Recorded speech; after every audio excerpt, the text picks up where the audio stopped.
And let's get right into it. The Bills, they clinched the AFC East on Sunday Night Football. And Josh Allen had touchdowns passing, rushing, and receiving in the route of the 49ers 35-10. And no, my name is not Ben. And now the question that we have right now is, did Josh Allen lock up the NFL MVP award? And Zach. Zay is not here. So my guy Zay, I want to answer the question first because I am a Josh Allen believer, clearly. And I want to pivot back to our quarterback rankings that we had prior to this upcoming season. We was ranking our top 4 guys on that last segment that we did entering the year. And I vividly remember Zach ranking Mahomes, Burrow, and Lamar Jackson ahead of Allen. And basically because, from your words, he hadn't won an MVP. He hadn't got to a Super Bowl.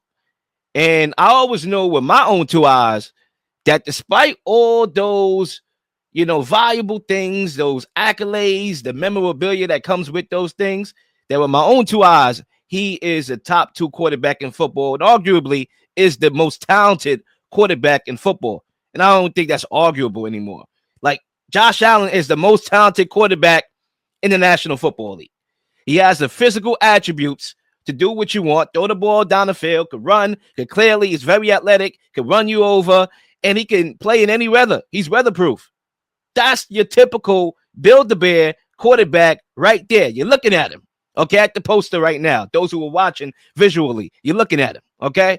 And clearly, it showed last night that he was more, not last night, but the other night, 2 nights ago, that he was more equipped to play in those conditions compared to a guy like Brock Purdy.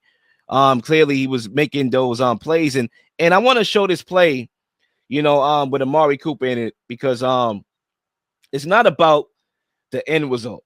It's not about the theatrics that came along as we are watching the play right now. Everybody is not near the ball. Josh Allen is. That's a heads-up play right there. Okay, I remember a couple years ago, I believe in 2019, and I believe it was his first playoff game. I could be wrong. I'll never forget, he was running for a first down. I don't remember the full context, but I remember a little bit of the sequence, and he did some stupid behind pitch in the air. I believe it resulted in a turnover, and it cost him, I don't know if it cost him the game, but it cost him a possession. And I remember saying to myself, what the hell is that? What are you doing, Josh Allen? That was because he was playing reckless. But now you come and fast forward to a couple years later, and he does that play.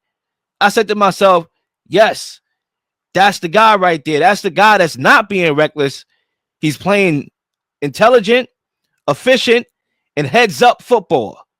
That was that in a nutshell. I had a reality check that came in the mail. Not that I needed it, right? Because I was always a Josh Allen guy, but it just shows how far this brother has came and how we get to see a quarterback who was one of the most inaccurate quarterbacks coming into the league as a rookie, very inaccurate, could turn into a superstar and arguably the best quarterback in the game, definitely the most talented. And that's where we are. So to answer the question, is he a lock to win the MVP award? Barring that he doesn't get kidnapped, barring that he doesn't just pull a AB and leave and potentially leave the country, he should be a lock to win the MVP. No disrespect to the back and no disrespect to my guy, Zach. But that dude, Josh Allen, that's Timothy right there. Yeah, well, I just wanted to respond to, you're 100% right. The reason why I didn't rank Josh Allen ahead of Joe Burrow or ahead of Lamar Jackson going into the season is because I hadn't seen a season like this. And what he's doing right now is propelling him to definitely a higher ranking in my personal quarterback rankings next year. He's been phenomenal all year. He was phenomenal in that game on Sunday night in San Francisco. And I think you bring up some good points about his maturity and his development of a quarterback. And a lot of that, of course, has to do with Joe Brady. Now, before we get into the MVP race and my thoughts on that, I just wanted to give a few takeaways from the game that kind of are based off of Joe Brady and some of the adjustments he's made since becoming the offensive coordinator of the Bills. I think that where he deserves credit is it wasn't that long ago where when you watch the Bills, they were just a one-dimensional team.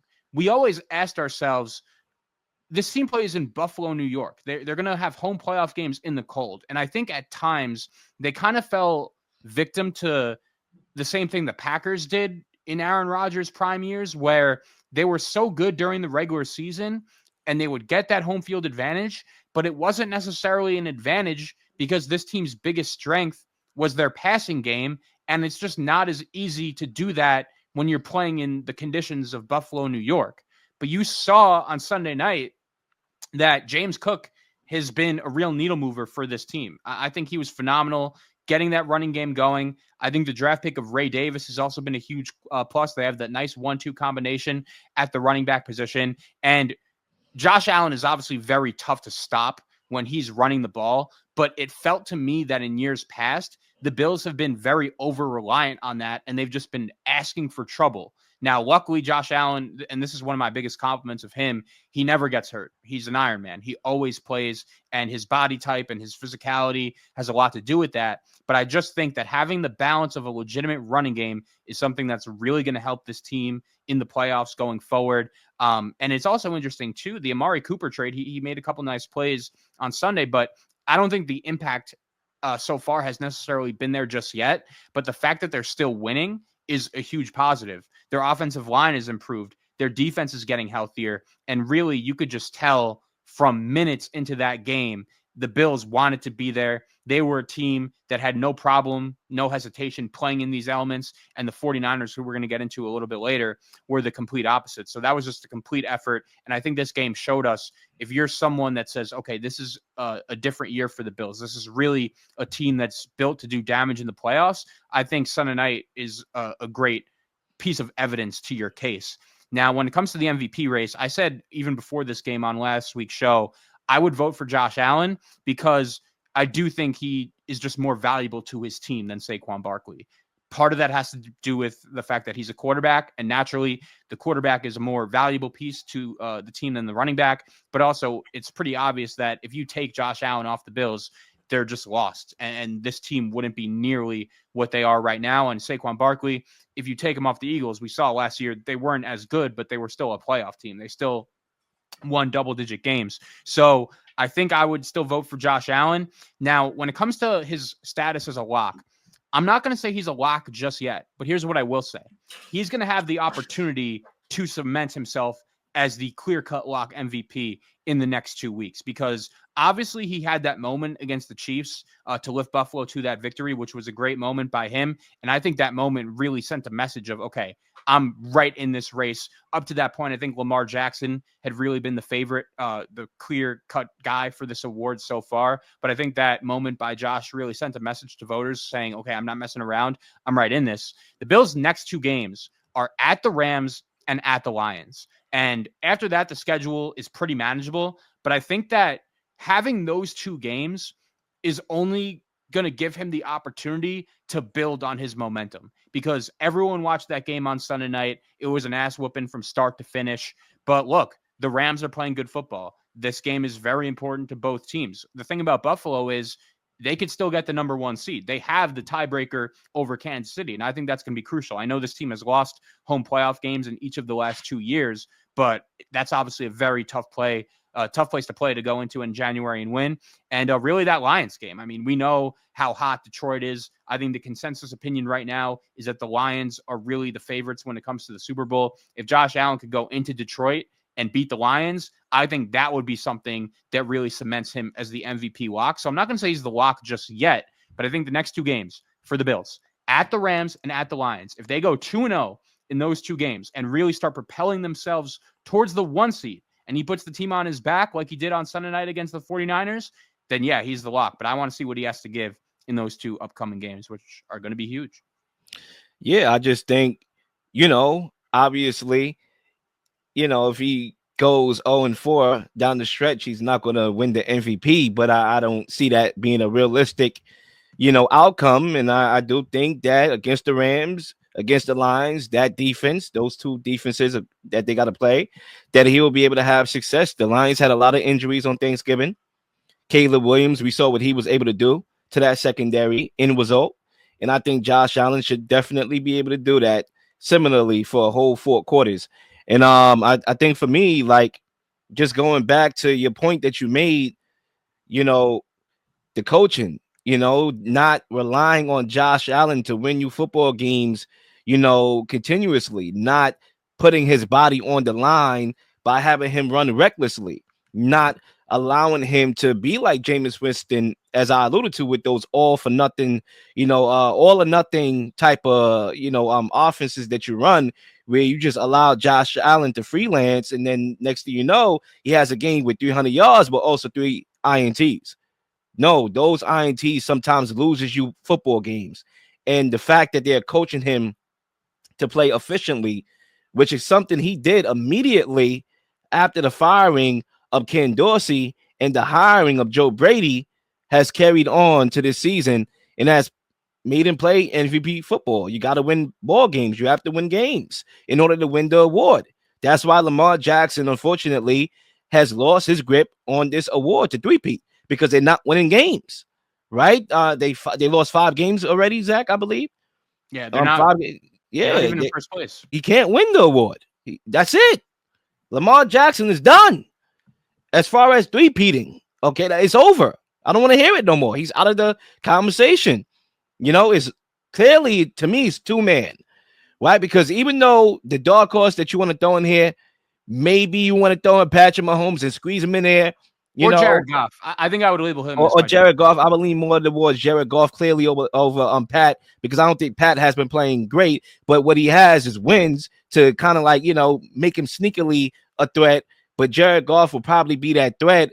But I wouldn't even I don't even think it's close. I think to me it's a 2-man race, and let's be real, it's a quarterback award. However, what I would say when talking about Saquon Barkley and Josh Allen, and that debate about who potentially could win the MVP and is it a lock, it all depends on if race gets involved. I'm gonna just be real with you.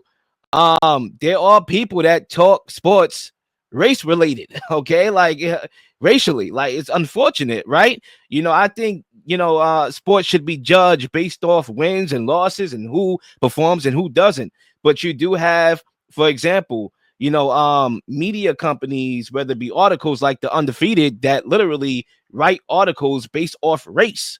Okay, so when you have a black guy in Saquon Barkley, who is one of the most talented football players in the league, arguably might be the most talented football player in the league, arguably, right up there. I mean, we're talking about 2 of them right now in that conversation. They're going to be people that's going to push that agenda, okay? Because, Josh Allen is not African American, and it works like that. Unfortunately, it's weird because you could flip it with the coaching and talk about the lack of minorities as a head coach, in the NFL, but you can also flip it and say that there are people that literally talk sports racially, and it shouldn't be that way, really, right? For example, people that don't want to criticize Mike Tomlin for not winning in the playoffs. Why not? Okay, because he's an African American, successful African American. We don't want to criticize when he should be criticized. And I get it. I understand the dynamics. So if race doesn't get involved in this, then I really do think that this is Josh Allen's award to lose. So yeah, I'll leave it like that. I agree, but I don't think he locked up the award. I think he needs one more big performance. And if it does come in the next 2 weeks, I do think he's very likely. And credit to him and credit to this Bills team, because they've had a phenomenal season when not a lot of people expected them to. I think this team is playing a little bit above their talent level, which is possible when you have the MVP. Yeah. We'll see what happens with Josh Allen going forward, and if he could indeed bring that MVP trophy home. And Zach, we're going to go to halftime here. We are actually going to pivot back to Buffalo again. I forgot, on the agenda, we do have the 49ers to talk about. I wanted to get into them a little bit, and then we'll come back to Nick Sirianni. There was a reason why I played that clip, so we can easily transition into that conversation. But we forgot, a step before the next step, so we might as well come back. And the question is, has the 49ers championship window closed? And Zach, the mic is yours. Yeah, well, I got to tell you, man, just straight up, I thought that was an embarrassing performance on Sunday by the 49ers. You could easily make the case that this team's season was on the line. They have the opportunity to play in prime time against one of the best teams in the league on Sunday Night Football. And I know that those elements weren't ideal, but that's not an excuse. You saw the Buffalo Bills, a team that we just finished talking about, were literally built to play in those elements. And the 49ers, it was very apparent from very early on. They just had no interest in being there. Kyle Shanahan looked like he wanted to go home. And I think the way he looked really resonated throughout his team. Like no one on the 49ers even wanted to be there. Now, my heart goes out to Christian McCaffrey. I wish him a speedy recovery. It's super unfortunate what happened to him. It's looking like he's going to be out for the season. But this has just been a season from hell for the 49ers, from injuries to losing games late, especially against division rivals. That's the thing about this team, Lil, is that as many things have gone wrong for this team, there is a world where they're still right in the mix for first place in the NFC North, and they still are. They're only 2 games back, but that really seems like it's 100 games based on the way they're playing. But they lost that game to the Rams early on in the season, a late blown lead, which they had no business losing. A couple weeks ago, they lose that game to the Seahawks at home. Geno Smith walks into the end zone for a game-winning touchdown. That's a game they had no business losing. And then they lost that game to the Cardinals in October, where they missed a couple field goals. Purdy had a bad mistake in that one.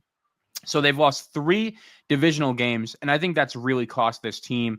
And we spoke a little bit about it last week with Fred when you mentioned this as your most disappointing team. And obviously, this is a team that went to the Super Bowl last year, and they were in overtime. A couple things go differently in that game. They easily could have been the one raising the Lombardi trophy last year. And the fact that it's looking right now that they're not even going to make the playoffs, it's a disappointing season. But literally everything that could go wrong for this team has gone wrong. And I'm curious to see how they approach it in the offseason because, look, there still is talent. You have Christian McCaffrey. You hope he's going to get healthy after the season. Obviously, it's never an ideal circumstance to be in when you have a running back who's getting older. You're relying on that guy. That's not great. Hopefully, Brandon Ayuk could get healthy. They still have Trent Williams. They still have Nick Bosa. They still have Fred Warner. Like, there's still plenty of talent on this team.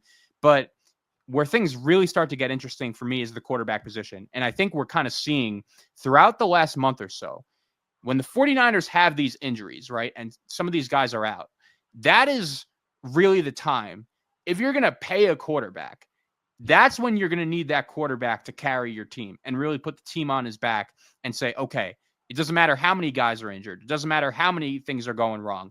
I'm going to lead us to victory.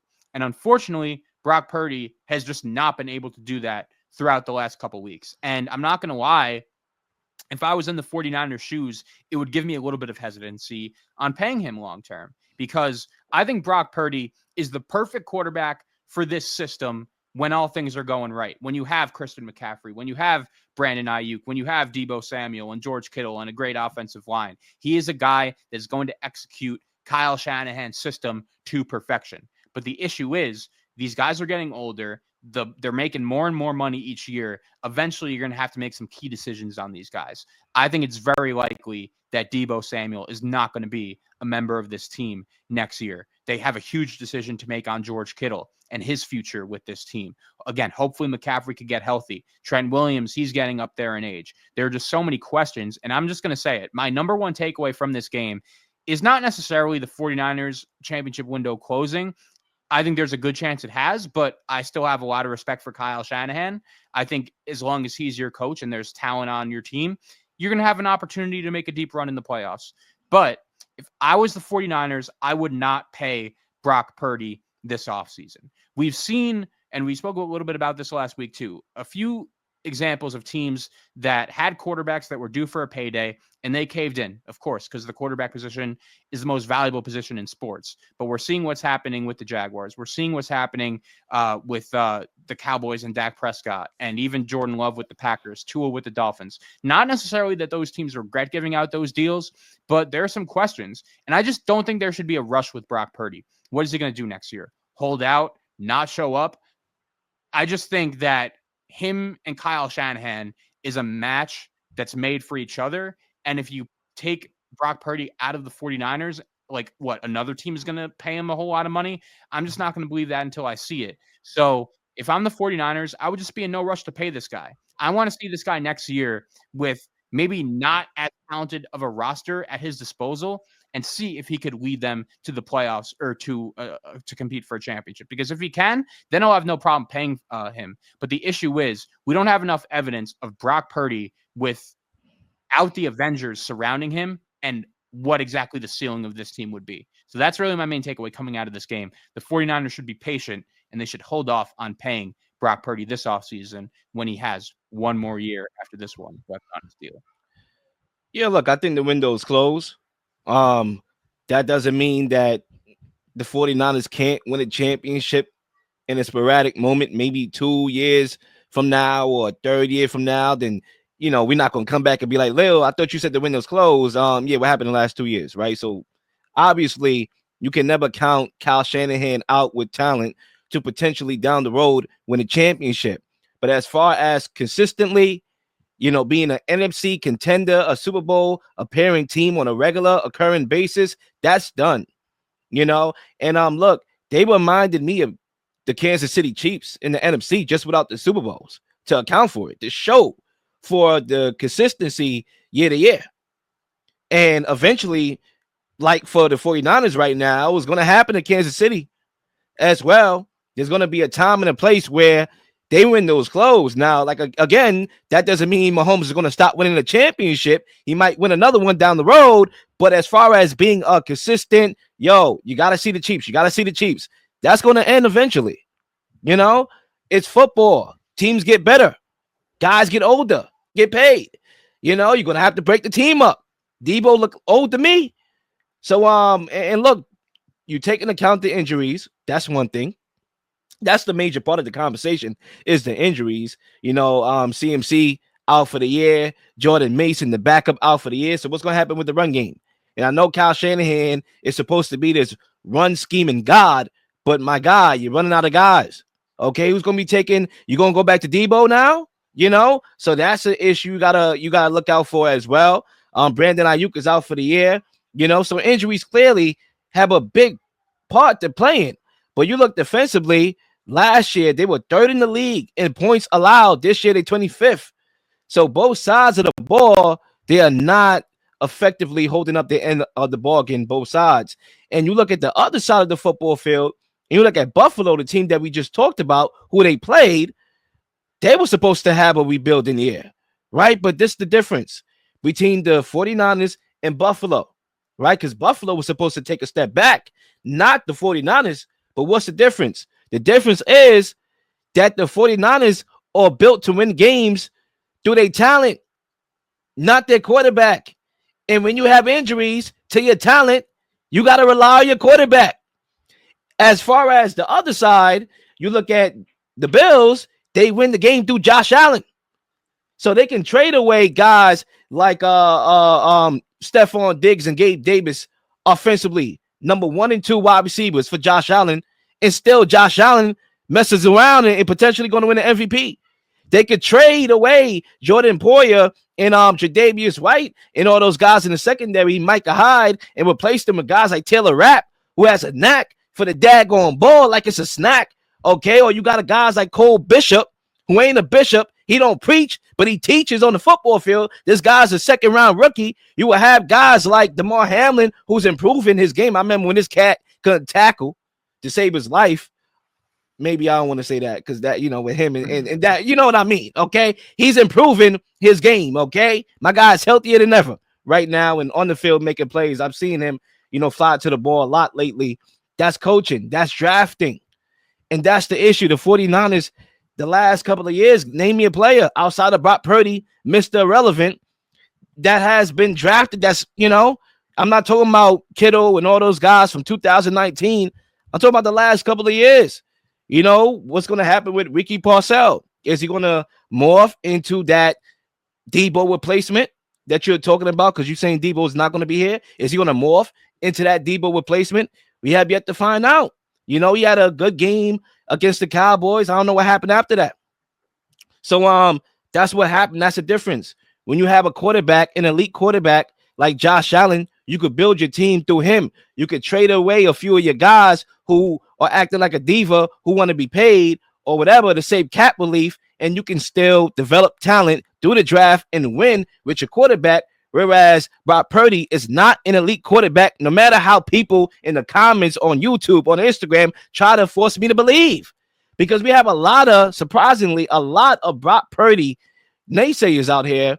And I'm like, listen, yeah, he may be a top 10 quarterback. Maybe he could be a top 12 quarterback, but he's not elite. There's not a lot of elite guys. I'm not trying to be disrespectful. There's only like 3 elite quarterbacks in the NFL.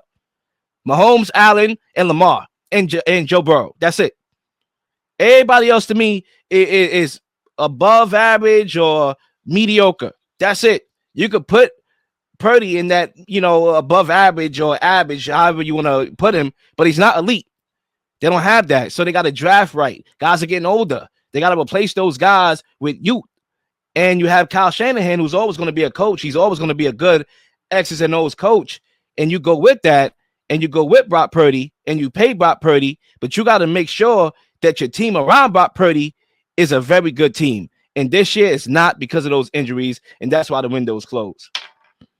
And the issue, Will, is like, if you pay Brock Purdy, you're not going to be able to put that elite team around him. That's why that's my problem. Drafting, that's why drafting is definitely important. That's your value right there. You might have to trade. Like, for example, I'm talking about Buffalo a lot, clearly. They traded Diggs. They got some picks. They invested in the draft. Tyreek Hill, the Chiefs traded him. They invested in their defense. You might have to trade Brandon Ayuk, because I don't know who's giving up anything for Debo. I mean, I would like to see the full, maybe New England. Other than them, Debo is, declining. You have to trade Brandon Ayuk. But who's going to trade for him coming off a torn ACL with that contract too? Kittle's probably the guy you move. But he gets injured a lot. So, Yeah. Look, I get it. There's still talent on this team. And I really do think they've had the season from hell. I agree with you that, when it comes to being a surefire NFC championship game team each and every year, those days are probably over. We're seeing that right now.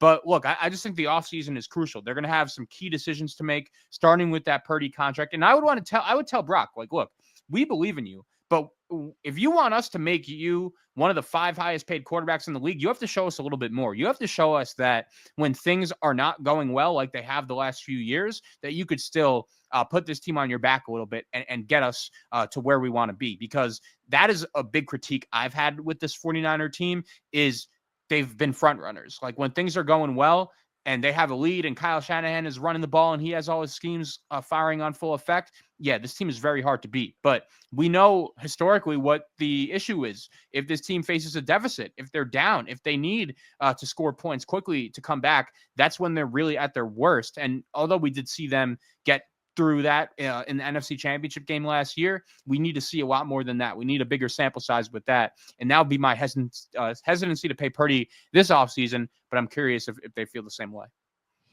Yeah, we have to see. My last point is that Kyle Shanahan, there's a lot of talk about his job security. I'm not ready for those conversations yet. The moment Kyle Shanahan hits the open market, he will be scooped up like a hooker on the street. Okay. He will be. All right. It's no conversation, no debate there. That will be the guy that everybody is sorting after. Okay. The Bears with Caleb Williams. You mean to tell me I compare Caleb Williams with Kyle Shanahan, man? Are you serious right now? Or are you really legitimately serious that I won't jump on that opportunity after I failed with that bum Shane Waldron hire? Okay. Come on now. I'll raise you one. How about you give the Bengals the opportunity to pair Joe Burrow with Kyle Shanahan? You think he'd like that? Y'all really going to allow Joe Burrow and Jamar Chase to have Kyle Shanahan as their head coach? Really? Come on. We need to stop it, Zay. Zay, my guy, co-host of 99 Pod. He talks about it all the time. When we're going to talk about his job security, we don't need to talk about it, bro, because it won't even matter. He'll get a job immediately. It is what it is. Agreed. But I will say, I agree. I don't think he should be on the hot seat, but I do wonder if he's ever going to win a Super Bowl in San Francisco. I do wonder that. And obviously, I think he'll have a few more cracks at it, but I'm just curious to see, Is there a guy out there in either free agency? We know how much Kyle Shanahan loves Sam Darnold, and he made it a real priority for him to get him to San Francisco, even if it was as the backup. Is there a guy out there in either free agency or the draft that Kyle Shanahan looks at and says, you know what? I'm not going to pay Brock Purdy. I could replicate what I'm doing with Brock with whoever this guy is. Because look, he was in this same boat not too long ago. He could have paid Jimmy Garoppolo. He could have locked him up as his long-term guy, but he said, you know what? No, we have something with Brock Purdy. And he even said, you know what? We could get even better at that position and go get Trey Lance. Now, I don't think the 49ers are going to trade up to draft a quarterback in the top 5, but is there a guy? We've seen so many guys throughout the NFL this season, like a Sam Darnold, like a Baker Mayfield, like a Geno Smith, even guys like that failed at one spot and they go to a new destination and immediately take off. There was even some talk about Daniel Jones possibly being that guy at one point. Is there a guy Kyle Shanahan looks at and says, you know what, I'm going to pass on paying Purdy and I'm going to bring in this guy to possibly replicate what he could do? I think that scenario is in play as well. It is. I think Kyle Shanahan is a Purdy guy. I do, because I think he likes the way how he operates his system. And when you have, quarterback friendly, guys that are quarterback gurus like Sean McVay, they know what they want. They know who they want to quarterback their offense. And I think Brock Purdy fits the bill with Kyle Shanahan. There's not a lot of limitations other than mobility that Brock Purdy gives Kyle Shanahan, as opposed to a guy like Jimmy G, who is not a guy that can push the ball down the field, or wasn't a guy that could push the ball down the field, still can't. Maybe if I had to throw in the scenario, outside of Brock Purdy, you would have to look at Minnesota and what they do with their quarterback position and their backup quarterback position going forward. They got 3 quarterbacks on their team right now. They're not going to bring back all 3, I would assume. So whether that be Daniel Jones, whether that be Sam Darnold, who, is winning games right now, that will be a place where they have to look. Please like and subscribe for all the up-to-date content. You've been slinging shows left and right, slinging content left and right. Please don't miss anything. If you do, like, subscribe, leave a comment, leave a question, something you may want to answer, something you may have. All ideas are great ideas. Nothing's a dumb question.